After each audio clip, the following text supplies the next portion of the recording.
Olá para você que está sintonizado na programação aqui da TV Pai Eterno. Uma alegria poder entrar na sua casa, aí no lugar onde você está, para juntos celebrarmos a nossa fé. E o seu compromisso com a revelação bíblica é aqui no Conhecimento da Fé, esse programa que vai ao ar sempre às quartas, às 9h30 da noite e aos sábados, ao 12h30. Muito obrigado pela sua audiência, muito obrigado pela sua sintonia, você que já acompanha o nosso programa com a Bíblia na mão, para juntos meditarmos mais de perto a Palavra de Deus. E antes de começarmos o nosso programa apresentando os nossos convidados, convido você a fazer uma oração, a se colocar na presença de Deus, pedindo a luz e a força do Espírito Santo. Vinde, Espírito Santo, enchei os corações dos vossos fiéis e acendei neles o fogo do vosso amor. Enviai o vosso Espírito e tudo será criado e renovareis a face da terra. Oremos, ó Deus que instruístes os corações dos vossos fiéis com a luz do Espírito Santo. Fazei que apreciemos retamente todas as coisas e gozemos sempre da sua consolação. Por Cristo, Senhor nosso. Amém. E hoje falamos sobre o Evangelho de Mateus, na dinâmica do ano litúrgico que estamos vivendo, o ano A. Mateus capítulo 10, versículo 24, nos diz que o discípulo não está acima do mestre, nem o servo acima do seu senhor. Estamos vivendo o ano A, na liturgia da igreja. Mas como explicar o ano litúrgico na catequese? Como é dividido o ano litúrgico e o que isso implica nas celebrações de nossas comunidades? O Evangelho de Mateus na dinâmica do ano litúrgico. Ao serem proclamadas as passagens do Evangelho de Mateus ao longo deste ano, não podemos esquecer desse propósito, expresso no início do ministério público de Jesus. E para nos ajudar na abordagem do ano litúrgico de Mateus, eu converso com o Frei Fernando Inácio Peixoto de Castro, frade franciscano e professor de Sagrada Escritura. Frei Fernando, seja bem-vindo aqui ao Conhecimento da Fé. Obrigado. E a professora Daniela Cristina Gonçalves de Araújo, assessora da catequese da Arquidiocese de Goiânia. Daniela, seja bem-vinda. Obrigada, padre. E para a gente começar a nossa conversa, eu começo perguntando, Frei Fernando, sobre o dividir a dinâmica de ciclos para um ano litúrgico entre um e outro, e principalmente nessa dinâmica dos três evangelhos, que são os três semelhantes, os três sinóticos, né? Eu queria que o senhor pudesse falar um pouco sobre essa abordagem. Como foi dividido, como foi pensada essa ordem? Ano A, ano B, ano C? A igreja herdou do judaísmo o calendário, né? É claro, o judaísmo tem o seu próprio calendário, tem a sua própria contagem do tempo, né? O judaísmo já vai aí para os 7.000 anos de história, porque começa a contar da probabilidade de Adão para cá. Então, já estão bem avançados no tempo, né? A igreja conta a partir do nascimento do Senhor, né? E, no caso, a igreja romana, porque as igrejas orientais contam no calendário do Império Romano. Em todo caso, o calendário, então, muito cedo, o judaísmo distribuiu a leitura da Torá, isto é, do Pentateuco e dos profetas, entre todos os sábados do ano. Foi no exílio que surge a chamada instituição das sinagogas. E a obrigatoriedade de toda a comunidade judaica se reunir para ouvir o Senhor e a sua instrução, que é a Torá ou o Pentateuco. Então o Pentateuco foi publicado desde o início, distribuído em blocos, aliás, blocos não, perícopes, ou trechos. Ele foi dividido em 54, 55 trechos, que é o número dos sábados do ano.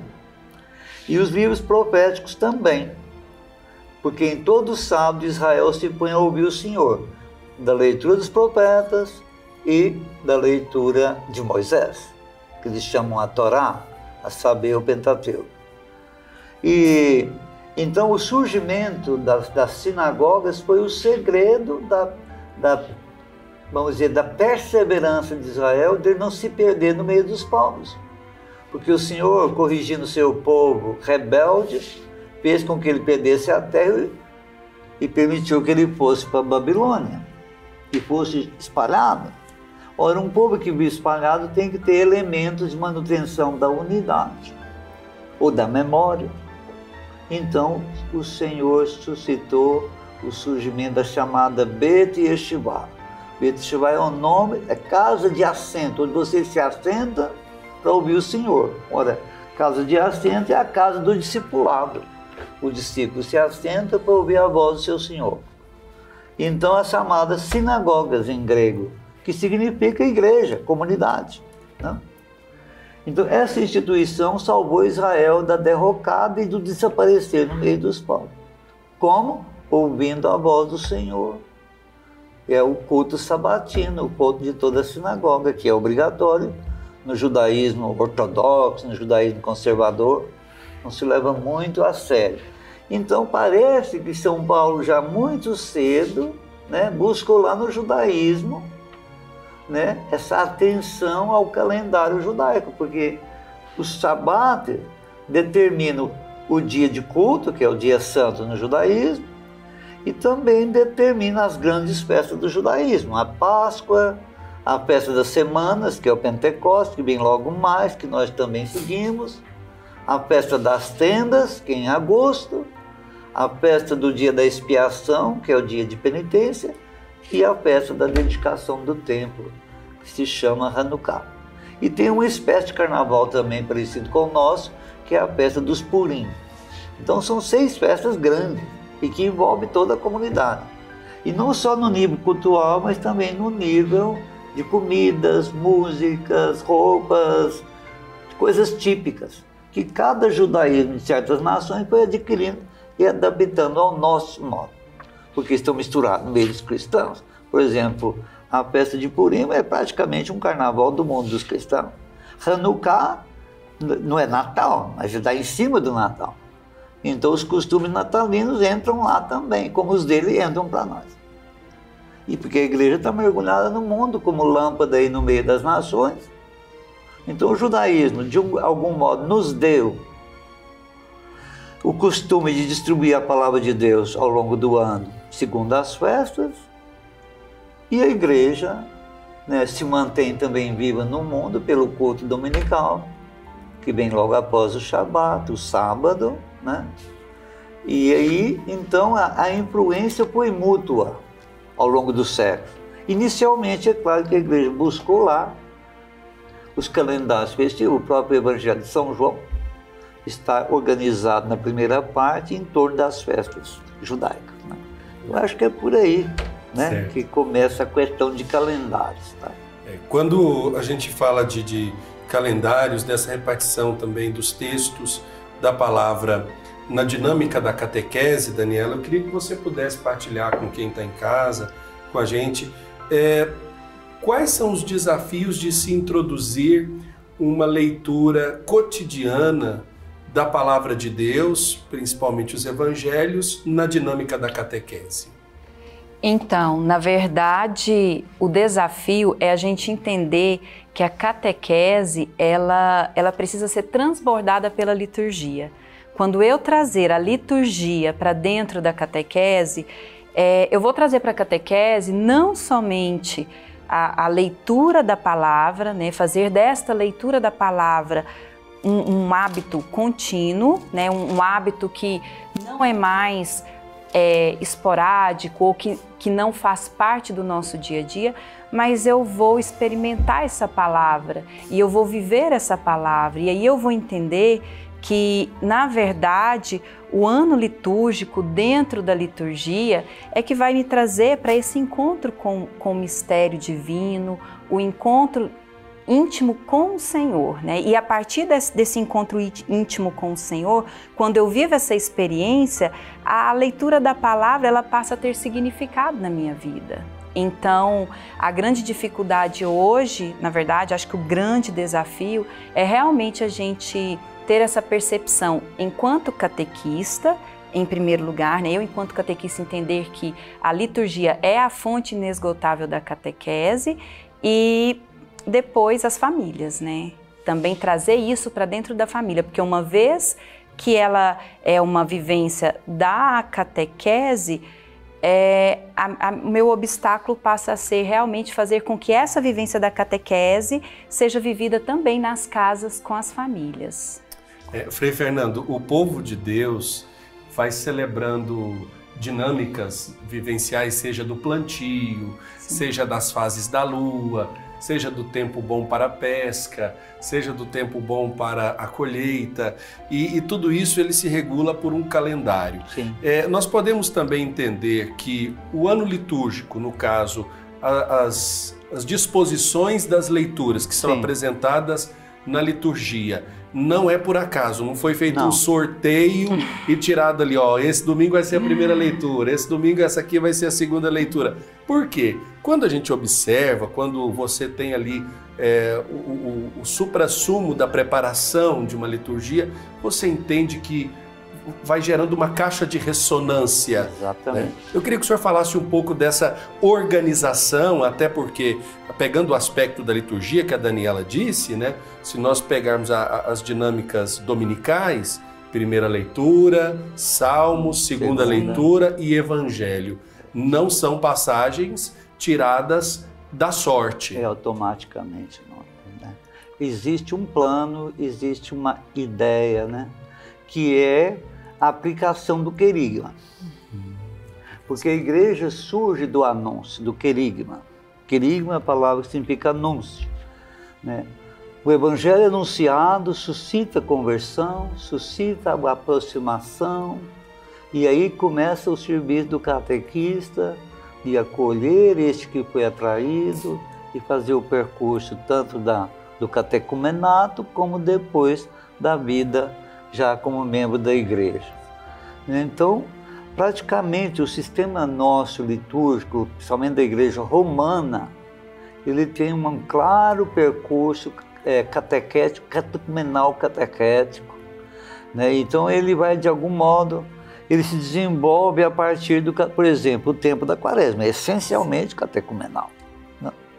O tempo pascal é essencialmente mistagógico. O tempo comum, o que é? É a igreja no mundo, né? Quer dizer, significa continuar a ouvir o Senhor cada semana, cada primeiro dia da semana, aplicando o evangelho na vida. Aí entrou a questão, porque a igreja romana, desde o Concílio de Trento até o Concílio Vaticano II, ela usou um só lecionário, né? Esses dias eu estava falando na sala de aula que eu estou dando curso sobre os evangelhos sinóticos. O Evangelho de São Mateus foi o privilegiado ou o escolhido, né? É o mais lido no antigo lecionário, é Mateus. Por quê? Porque Mateus é um evangelho que a igreja escreveu essencialmente para o serviço do ensinamento, isto é, da catequese, né? Então, felizmente, o Concílio Vaticano II, já a partir de Pio XII, que tinha forte interesse de reformar a liturgia, com aquele documento Mystici Corporis, né, que fala da igreja do corpo místico, então ele encaminhou a igreja para o concílio que vai tratar da Sacrosanctum Concilium, que é a reforma da liturgia, e aí a igreja quis alargar as possibilidades da escritura para a vida da igreja. Então tiveram uma boa ideia de distribuir o culto da igreja em 3 anos, ano A, Mateus, que de fato na escritura está em primeiro lugar entre os evangelhos, pela força do seu caráter catequético e eclesial. Depois Marcos, que pelos biblistas é tido como o mais antigo dos textos, e depois Lucas. Não? Então, quer dizer, o ciclo dos 3 anos foi a coisa mais feliz para a igreja se aproximar da palavra e, vamos dizer, beber da palavra. Não só no culto litúrgico de domingo ou de sábado, mas em casa, né? Qualquer fiel pode ter lá o caderninho das leituras, né, do ano e vai, né, seguindo em casa a sua leitura bíblica, né? E assim, eu sempre digo para os fiéis, o povo em geral, gente, Se você frequentar o culto dominical, seja a missa ou liturgia da palavra 3 anos, você tem praticamente a leitura de toda a Escritura, as melhores páginas. E essas páginas, essas leituras, elas não são escritas, escolhidas de modo linear. Aí elas vão se adaptando ao calendário. Ora, o calendário cultural nosso começa na preparação do Natal, o Advento, a volta do Senhor, juízo final, preparação para a vinda do Senhor, Natal. Depois entra o tempo comum, termina lá com a festa do batismo do Senhor. Um tempo comum, aí a igreja entra no calendário lunar herdado do judaísmo e começa a preparação da Páscoa. O Carnaval, 3 dias, a Quaresma, 40 dias e as 7 dias da semana. As 7 semanas da Páscoa, que vai terminar no Pentecostes, como estamos atualmente, né? Então, esse ciclo, as leituras escolhidas, nós estamos em Mateus, então se escolheram páginas específicas de Mateus de acordo com esse ciclo, né? Depois entra no tempo comum até o Advento de novo, né? Aí vai até a festa de Cristo Rei, encerra um ano, né? Perfeito. Então é por aí. Daniela, quando o Frei diz do caráter catequético de Mateus, né? Eu queria que antes da gente ir para o intervalo, você falasse para quem está em casa, né? O que é essa catequese catecumenal?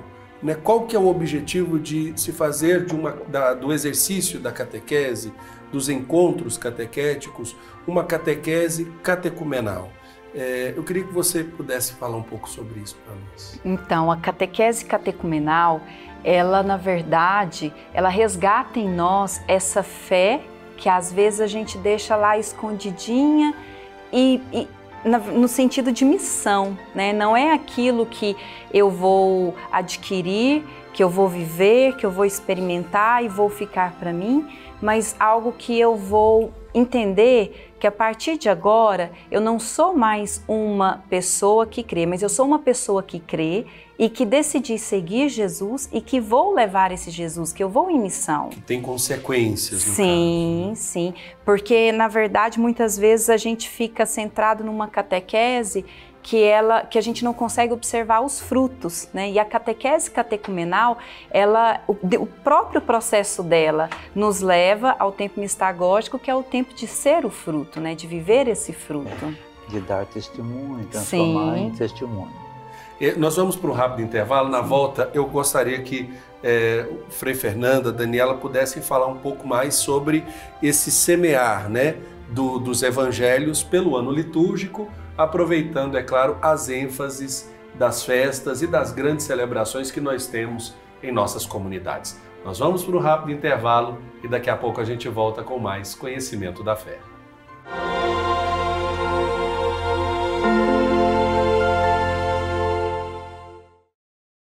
Ficou mais fácil dedicar tempo e devoção ao Divino Pai Eterno. Baixe gratuitamente o aplicativo do Pai Eterno para smartphone e tablet. E tenha com você conteúdos exclusivos do Pai Eterno 24 horas por dia. Nele você pode acompanhar as novenas do Filhos do Pai Eterno, do Perpétuo Socorro e ao Sagrado Coração de Jesus, além do Santo Terço. Basta clicar no ícone Novenas e escolher o programa e qual edição deseja assistir. Fique conectado com o Pai Eterno a qualquer hora, em qualquer lugar.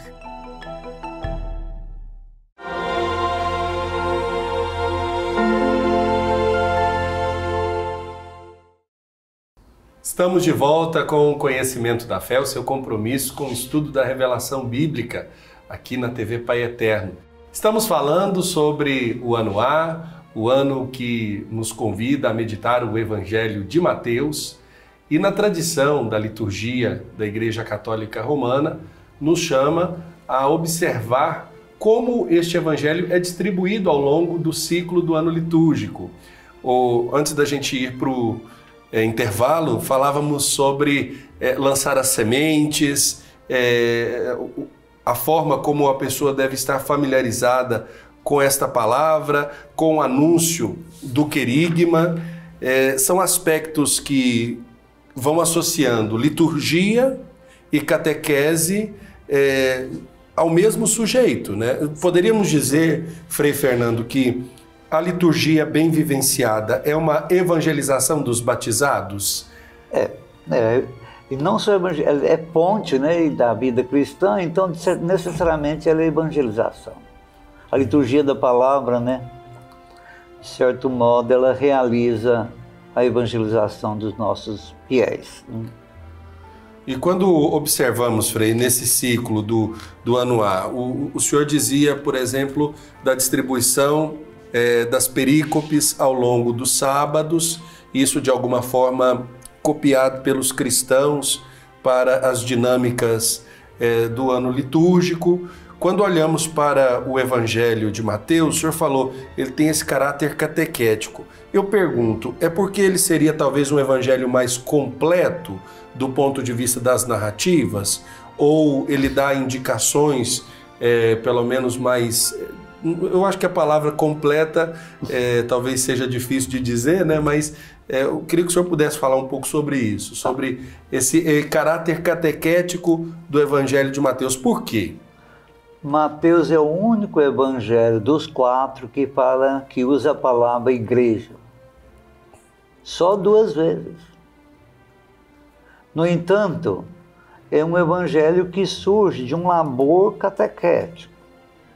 Porque a tradição diz que Mateus escreveu para os judeus que vieram para a fé, os cristãos que vieram do judaísmo, né? Então ele tem uma forte preocupação de fundamentar todo o querigma nos profetas, né? Então isso dá uma consistência muito boa no narrar a vida de Cristo e a sua doutrina, né? Então vou refazer a palavra, né? Não completo, mas melhor fundamentado. Então, quer dizer, Mateus é o evangelho que mais cita o Antigo Testamento, né? Quer dizer, começando lá, quando Jesus começa a pregar, ele começa citando Isaías, a luz que brilhou no meio das trevas, né? Lá na Galileia das Nações e tal. E aí conta como Jesus começa a chamar os discípulos para evangelizar o mundo.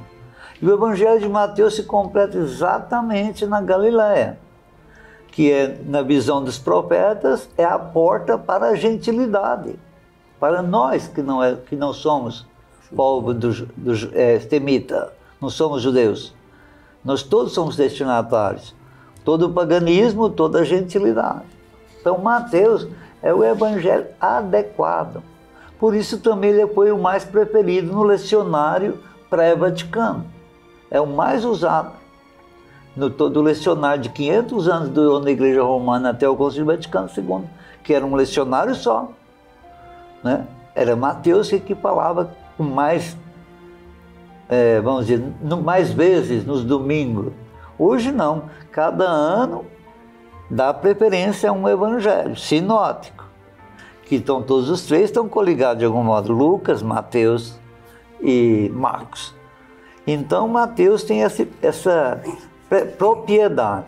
Depois, uma questãozinha que pesou muito, principalmente nos padres da igreja, é a estrutura do Evangelho de Mateus, né?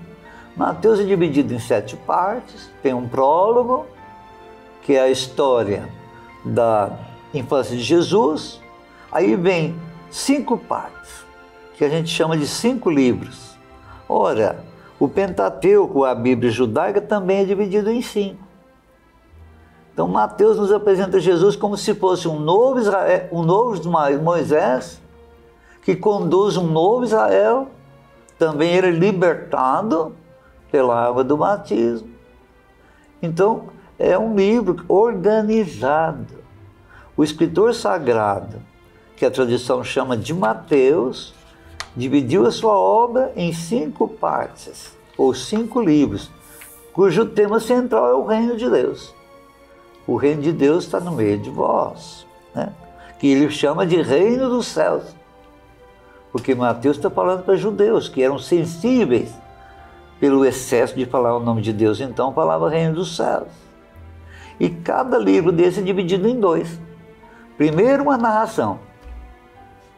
Por exemplo, o Santo Padre Francisco vive insistindo, a igreja tem que voltar a dar conta de narrar a fé. A fé não pode ser tirada de livros, discursos acadêmicos. A fé tem que ser narrada, contada, suscitar o espírito de audição. Aí depois você faz a doutrina, ou você dá o conteúdo. Então Mateus, toda a parte do Evangelho, tem primeiro uma narrativa, um discurso. Uma narrativa, um discurso. Se você separar as narrativas de Mateus e emendá-las, você vê o quê? Uma biografia de Jesus ao modo de Mateus. A nível de catequese, de alguém que está ensinando ao catecúmeno, ao recém-convertido. Se você pega os 5 discursos e emenda um no outro, você tem o quê? Uma síntese da doutrina de Jesus, do Rabi Jesus, que ensina como um novo Moisés. Um novo Moisés. Então, significa, é um evangelho ordenado para o serviço de ensino. Enquanto Marcos não, São Marcos, o que São Marcos fez? São Marcos escreveu o que ele lembrava da pregação de Pedro. Simples, tosco, vivaz, rápido. Mas Jesus não faz discurso.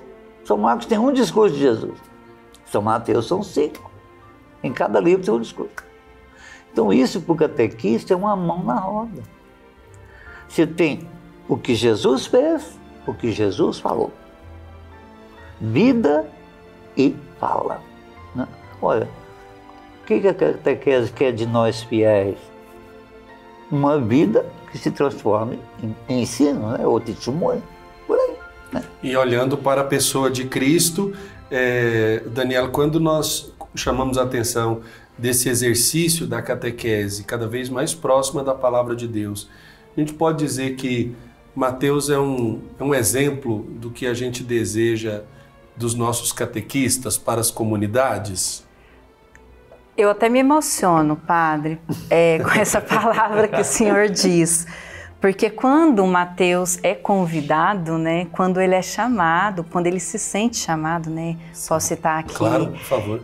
Mateus 9, capítulo 9, o versículo 9, quando ele, aqui, partindo dali, Jesus viu um homem chamado Mateus, que estava sentado no posto do pagamento das taxas. Disse-lhe, segue-me. O homem levantou-se e o seguiu. Na verdade, é esse o desejo que a gente tem para os catequistas, com os catequizandos, que através dessa palavra eles possam sentir o desejo de ir, porque não é o que eu falo, como o senhor mesmo disse, o Frei acabou de mencionar também, né? É como aquele ditado, né? A palavra ensino, testemunho arrasta, né? Então, assim, é a partir do testemunho de vida, do testemunho de experimentar esta palavra, de dizer o meu sim, viver esse sim verdadeiramente, é que eu vou caminhar e que eu vou me fazer discípulo de Jesus, como Mateus o fez, né? A partir dali, ele se sentiu chamado, ele experimentou, porque ele sentiu, ele vivenciou, ele teve um encontro com Jesus ali naquele momento. Jesus não precisou falar para ele que ele era o filho do rei. Mateus viu, entendeu e decidiu ali segui-lo. Nós podemos dizer que essa autoridade de Jesus, Frei Fernando, que ele demonstra no seu ensinamento, vai ao encontro, digamos, até mesmo daqueles que eram considerados pecadores públicos. E eu queria que o senhor pudesse comentar um pouco da pessoa e da comunidade, porque o Evangelho ele não é fruto só de uma pessoa, mas é dessa experiência comunitária. Eu queria que o senhor falasse um pouco disso. Os escritores sagrados dos Evangelhos, de fato a Igreja afirmou 4 nomes em torno dos Evangelhos, mas eles são expressão de uma comunidade, fazendo o caminho de todo o empenho próprio das igrejas apostólicas. Esse caminho São Lucas resume em 4 conceitos. Eles no capítulo 2, versículo 42. Os fiéis eram assíduos ao ensinamento.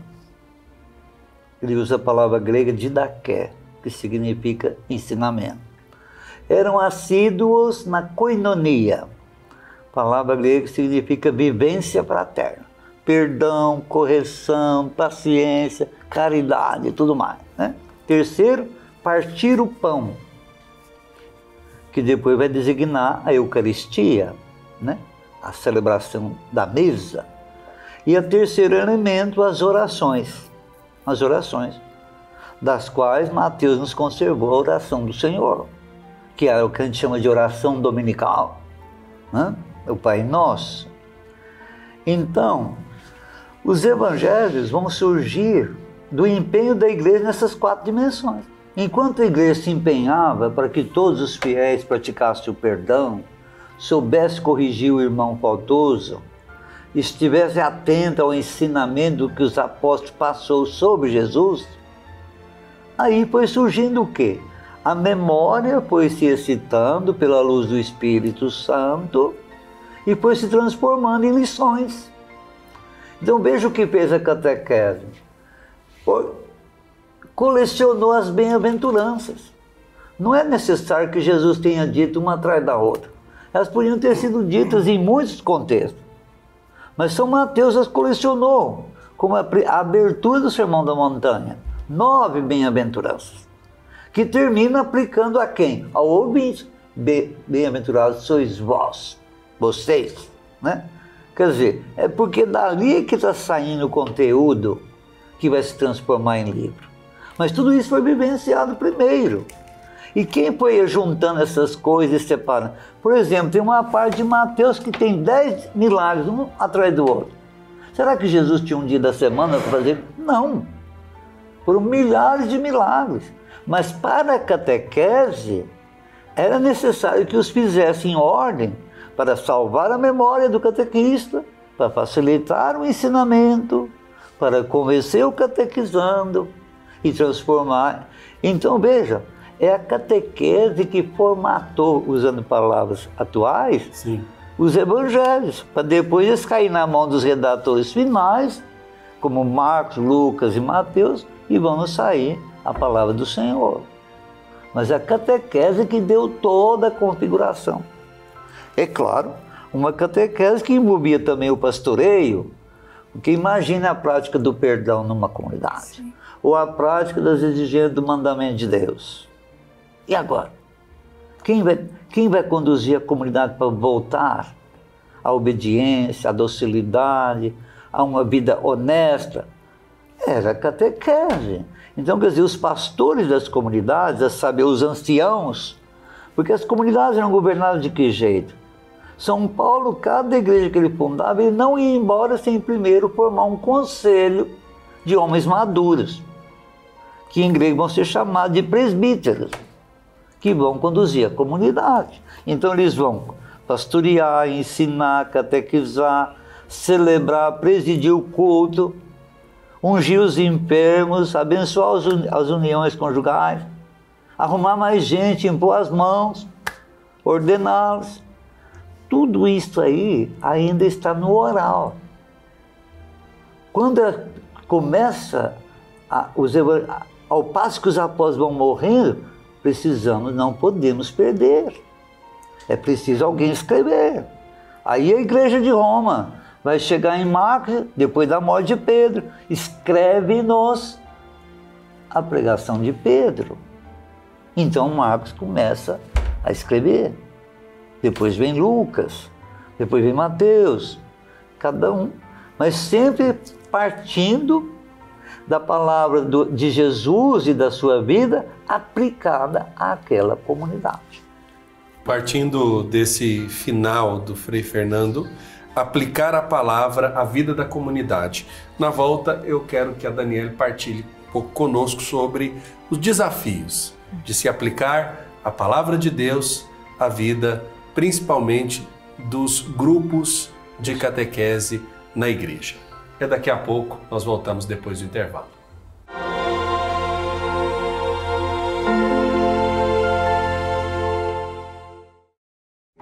Ficou mais fácil dedicar tempo e devoção ao Divino Pai Eterno. Baixe gratuitamente o aplicativo do Pai Eterno para smartphone e tablet. E tenha com você conteúdos exclusivos do Pai Eterno 24 horas por dia. Nele você pode acompanhar as novenas do Filhos do Pai Eterno, do Perpétuo Socorro e ao Sagrado Coração de Jesus, além do Santo Terço.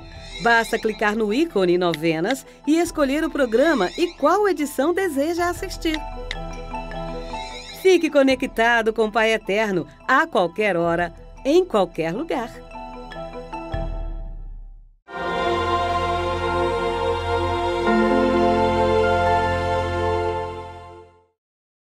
Estamos de volta com o Conhecimento da Fé, o seu compromisso com o estudo da Palavra de Deus, e hoje falando sobre a dinâmica do ano litúrgico, de modo especial o ano A, que meditamos o Evangelho de Mateus. Para falar um pouco mais sobre esse aspecto da pessoa de Mateus e dos objetivos daquilo que ele coloca em seu Evangelho, nós temos aqui o Frei Fernando Inácio Peixoto de Castro, frade franciscano e professor de Sagrada Escritura, e a professora Daniela Cristina Gonçalves de Araújo, assessora da catequese da Arquidiocese de Goiânia. Daniela, antes de irmos para o intervalo, nós falávamos sobre o desafio de, poderíamos resumir, transformar a fé em vida, ou trazer esta palavra para a aplicação da vida do povo. Qual o desafio que você observa nos encontros da catequese entre os catecúmenos e também os catequistas, nessa aplicação da palavra, no trazer a palavra para o centro desses encontros, para partirmos de uma nova perspectiva desse movimento catequético? Então, a grande dificuldade, o grande obstáculo, na verdade, é que nós estamos lidando hoje com um mundo muito tecnológico, um mundo de informações muito rápidas. Então, assim, a gente trazer a Bíblia para o centro e fazer não só que essa liturgia, né, ela seja praticada, vivida em tempos como estes, eu penso que é a maior dificuldade, né? Assim, a gente precisa viver essa palavra, mas eu só vou viver essa palavra se eu estiver verdadeiramente me sentindo chamado e pertencente a esse ambiente, a essa oportunidade de uma nova conversão. Eu acredito muito que o processo de conversão meu, do catequizando, né, de toda a comunidade, ele tem que ser refeito, ele tem que ser a cada dia vivenciado. É a partir desta conversão, desse desejo, eu faço parte dessa comunidade. Essa palavra não é uma palavra que foi dita, que foi celebrada apenas para os judeus naquela época, que não foi uma palavra que Jesus disse para ficar no passado, mas sim uma palavra que faça parte do nosso cotidiano, do nosso dia a dia, da nossa vida enquanto cristãos, principalmente em comunidade, porque eu não vivo sozinho, né? Então, é muito importante que a gente entenda que essa palavra, ela vai ser viva em mim a partir do momento em que eu entendê-la como uma parte de uma comunidade, como alguém que esteja levando esse Jesus e que esse Jesus seja dividido com os outros, que eu possa suscitar no outro a vontade de conhecer esse Jesus. Perfeito. Frei Fernando, quando falamos dessa dinâmica da partilha, da comunidade, tira também esse chamado atual de uma fé intimista, né? Uma fé egoísta, né? Eu queria que o senhor falasse por que cada evangelista é representado por uma figura, né? Sim. Por que Mateus é representado pela figura de um homem? É porque as 4 figuras são as figuras dos 4 querubins, que levam a arca, o pedestal divino. Pois na visão de Ezequiel, a glória do Senhor saiu do templo. Como o Senhor não vive sem seu povo, o povo foi para o exílio, o Senhor foi também. E Ezequiel viu a glória do Senhor saindo do templo na direção da Babilônia. e o carro do Senhor conduzido pelos querubins levando o pedestal divino, que era a arca. Então é por aí que entra a questão desses querubins. Depois, na visão de São João, no Apocalipse, em que o Apocalipse, a visão abre o céu e mostra o culto celeste, né, em torno do altar, o cordeiro imolado, né, a arca da aliança, etc., né? E fala dos 4 seres vivos, que são chamados querubins. Os querubins, então, eles são seres polimorfos, geralmente de animais, o rosto geralmente é humano, né? Porque são seres tidos como ministério do serviço de Deus para a nossa salvação, né? Então aí, os 4 animais que se destacam entre os animais que diziam amém, quando se cantava, os anciãos tiravam uma coroa e prostravam no chão, os 24 anciãos que formam o presbitério divino, como na igreja do chão também tem os anciãos que junto com o pastor governam a igreja. Então, ali junto do trono estão os querubins. E aí, se os 4 querubins em formato de águia, que representa João, né? Mateus é representado pelo homem. Quer dizer, então significa, Mateus alcança ou mostra e revela o Filho de Deus encarnado, né? O Filho de Deus, o Filho do homem, anunciado por Daniel, né? O livro de Daniel era o livro mais lido na época de Jesus em todo o judaísmo. Por isso, o próprio Jesus, na sua pregação de rabi, ali simples da Galiléia, seu discurso e seus conceitos estão todos calcados no profeta Daniel, né? O próprio Evangelho de Mateus começa com uma genealogia em que ele faz uma síntese da história com os ancestrais de Jesus, divididos em 6 semanas. Olha, Daniel aqui profetizou que o reino dos céus ia chegar na 7ª semana da história. Então, aí ele faz a história para dar 6 semanas até chegar em Jesus. Então, Mateus aplicou nessa genealogia a profecia de Daniel. Então, são 42 gerações, aí vem o 7º dia, a 7ª semana, e completou-se o tempo. Aí vai dizer que José, esposo de Maria, etc. Tal. Então aí começa a origem de Jesus, lá no versículo 18 do capítulo 1. Então, Mateus é aquele que destaca que o Filho de Deus, Jesus Cristo, é o Filho do homem, anunciado pelos profetas. Ele vem instaurar o reino dos céus, porque o Filho do homem está a serviço do reino dos céus. Não? Então, eu penso que é por aí que a igreja, então, preferiu representar Mateus pelo querubim de face humana, enquanto Marcos é o leão, né? O leão que nos lembra, ele é o símbolo da tribo de Judá, que é a tribo real, né? Então, Marcos é um evangelho mais tosco, mais simples, mais ativo, extremamente vivaz. Então, o leão. E Lucas? Por que Lucas o touro? Porque Lucas privilegia a cidade de Jerusalém, lugar do templo, né, onde se levavam as ofertas. Entre elas estavam os tourinhos, bezerros, cabritos, etc. Né? Então, parece que foi por aí. Não sabemos realmente quem decidiu essa distribuição, mas provavelmente foi dos conteúdos que se buscaram as figuras lá do Apocalipse e as aplicaram aos quatro redatores ou escritores tradicionais dos evangelhos. E aí onde a águia também é aplicada a João, devido à sua profundidade e mística, né?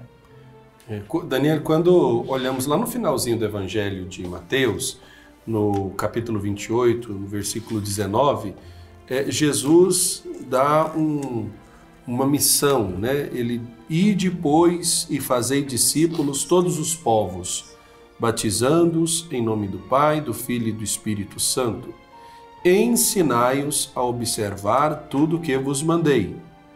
Eis que estou convosco todos os dias até o fim dos tempos.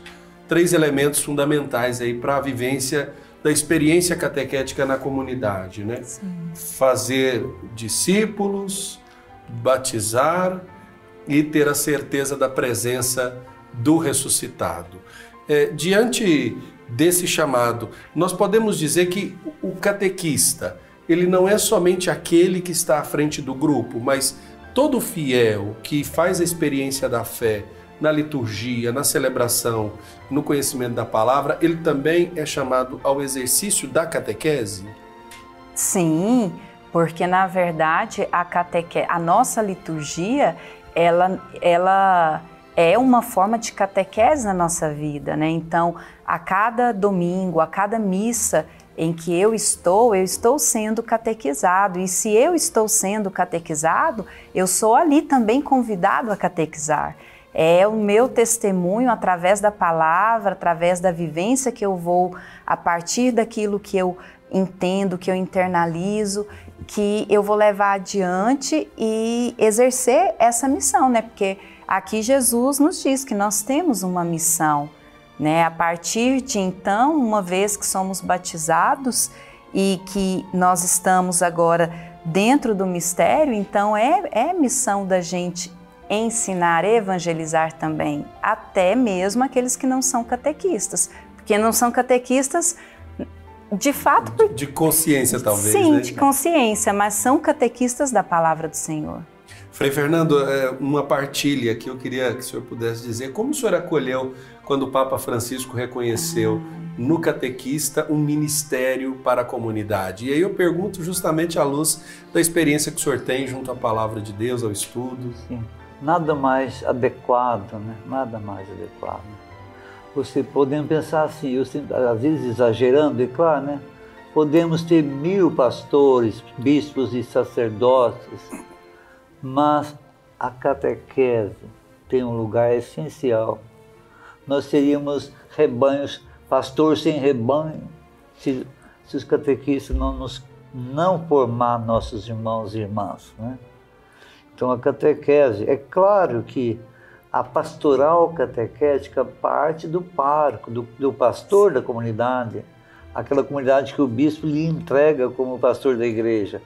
Então o catequista é quase com a mão direita desse ministro, desse presbítero, porque ele depende essencialmente desses homens e mulheres generosos, né, que se doam para percorrer o caminho da evangelização através do ensinamento catequético, desse modo catequético de transmitir a pertença à igreja, né? Porque os sacramentos da iniciação, batismo, crisma e eucaristia, eles estão todos eles de algum modo radicados na catequese, né? Sem catequese, a igreja não tem como acolher alguém para ser batizado, para receber a unção do Espírito, para comer na mesa do Senhor. Então, é um ministério dos mais essenciais, né? Nós presbíteros, seja como pastores ou como ajudantes dos pastores, a saber, párocos e vigários, não teríamos matéria para exercer nosso serviço se não fosse o serviço extremado dos catequistas e catequistas, né? Que na América Latina quase sempre a catequese está voltada para as mulheres, né? Que não é questão de que os homens encolhem, mas é por questão de tática pedagógica, né? A maioria às vezes são mulheres que vêm da prática do ensino, né? Do ensino, né? E também desse trato próprio das mulheres, né? De suscitar abertura de coração, de sentimento, de adesão. Não é esse o papel de uma esposa na família, não é? É abrir o seu esposo e deixá-lo dócil ao papel da vida conjugal. Assim a igreja também. Mas temos também catequistas homens riquíssimos e beneméritos, né, por esse mesmo serviço. né? Mas, de fato, aqui na América Latina, as mulheres estão aí na frente. É isso mesmo. E gostaria de considerar isso e agradecer. Isso é muito importante. E eu queria que a gente pudesse falar, já estamos quase caminhando para o encerramento do nosso programa, sobre o pensamento, a postura ética que Mateus fala, apresentando de Jesus, né? O modo, a forma como ele agiu em diversos momentos, né? Que postura ética é essa, Frei Fernando, a ser seguida? Como é que a gente pode, digamos assim, tirar isso do Evangelho para entender de modo mais claro ainda esse parâmetro, né? Colocar Jesus como sendo esse que age e depois nós depois dele, né? Seguimos, né? Sim, São Mateus tem uma questão, porque São Marcos nos descreve Jesus de muitas vezes de modo muito natural, e às vezes para um catequizando ou para um catecúmeno que está saindo de uma vida antiga para uma nova, ele poderia estranhar, porque São Marcos é muito cru. Por exemplo, Jesus estranhando a multidão espremendo, ou Jesus estranhando a grosseria dos seus discípulos. E aí ele reage de modo irado. E São Marcos fala, Jesus irado, né? Olhou irado. Ora, como pode o Filho do Homem olhar irado, né? Então São Mateus tem aquele cuidado que mostra a admiração que ele tinha de Jesus. São Mateus apara essas arestas, porque ele está lidando com quem está iniciando e não tem couro duro para suportar o embate de uma palavra forte sobre Jesus, sendo que Jesus é o Filho do Homem, é o próprio Senhor. Então Mateus, esse é típico da catequese, né? Às vezes o pastor na comunidade tem que ser duro em um discurso, em uma homilia, em uma reunião. O catequista não, ele tem que reunir, convencer, instruir. Isso é próprio do anúncio do querigma, justamente, né? O querigma não pode ser agressivo. Sim. Ele tem que abrir e não fechar. Agora, depois, se o viver ministerial exige fortaleza, opinião segura, decisão, é outra etapa. A catequese, e Mateus nesse ponto é maestral. Por exemplo, São Marcos tem uma cena, Jesus dormia no fundo do barco durante uma tempestade, em cima de uma almofada. Quer dizer, cansado, tinha um almofadão lá, caiu lá e dormiu que nem um gato em cima da almofada. Não. Quer dizer, é estranho, né? Mas a gente acha pitoresco. São Mateus, quando vai narrar o mesmo relato, ele tira a almofada. Quer dizer, não achou conveniente para o Senhor do céu e da terra ser descrito como um homem cansado, caído numa almofada no fundo do barco, e o barco e a tempestade, Senhor, salva! Quer dizer, isso é Mateus. Simplesmente melhorou o texto, deu aquela... E ele narra tudo de Jesus. Jesus é santo, é Deus. Ele é brilhante, ele é grande. Então Mateus faz tudo aquilo que Jesus causou em Mateus, ele transforma no teor do seu evangelho.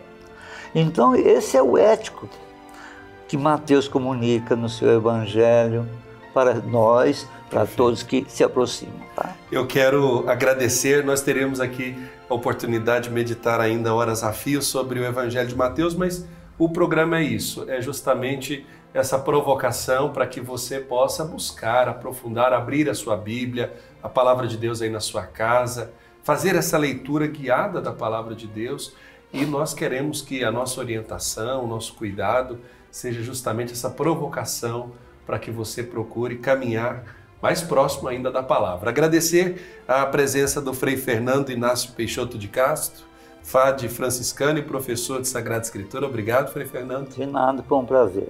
A catequista Daniela Cristina Gonçalves de Araújo, assessora da catequese da Arquidiocese de Goiânia. Obrigado. Eu que agradeço o convite, muito obrigada.